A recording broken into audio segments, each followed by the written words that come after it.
everybody, this is when I was still in NOLA. I ended up going to the famous Dooky Chase restaurant. Dooky Chase is a historical culinary institution in New Orleans.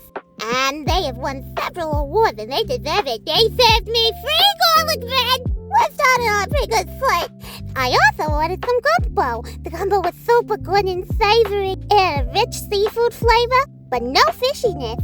I noticed something about New Orleans. I noticed the gumbo tends to be pretty thin, whereas in other parts of the South it tends to be more thicker like a stew. Also, I don't drink, but the staff was super nice and made me a mocktail.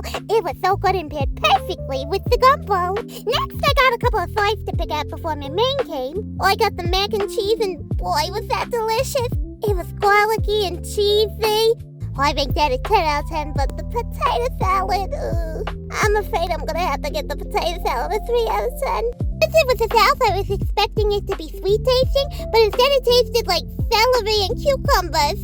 That was all I could taste. So unfortunately, I can't say I recommend this. You might like it though if you give it a try, but I definitely did. Then I had the sweet potatoes, or I think they call them yams there. And I give these a 10 out of 10. They're sweet and buttery. Oh no, my sweet potato yam, whatever they call it. Anyways, it was super good. 10 out of 10. And then my main came, the fried chicken. Dooky Chase has managed to win awards on the fried chicken alone. And boy, oh boy, do they deserve every praise that they get from this. Just look at how juicy this chicken is.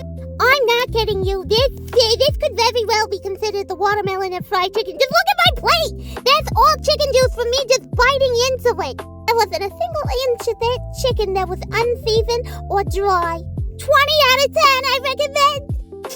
Whenever I eat fried chicken, I always think of the time when my dad was still living in the Bronx and he broke into somebody's house just to steal their fried chicken and eat it. Oh, and I almost forgot, the restaurant is full of beautiful artwork and decor. You're free to get up and look around. It was like a little mini museum in there. It was beautiful. Oh, and the staff was really nice and wonderful too. Anyways, back to the chicken. Again, just look at this. Just look at this. The moistest chicken I've ever had. Boy, I wish I could have brought some back home, but that's too long of a drive for chicken. Also, look at the pretty chandelier. Next, I got dessert, and I was recommended heavily the peach cobbler by the staff, but some of them also recommended the bread pudding, so I got both. I really liked the bread pudding. It was smooth and delicious and creamy. The cobbler was fruity and delicious. I had a trouble deciding which one I liked more. I ultimately had to go with the bread pudding. It was so good. But the cobbler's really good too. Then for dinner, I ended up going to the seafood boil place. Seafood boil places on the East Coast tend to be Vietnamese style with heavy sauces with lots of garlic. So I just wanted to give it a try. It was super good. Anyway, Vivian,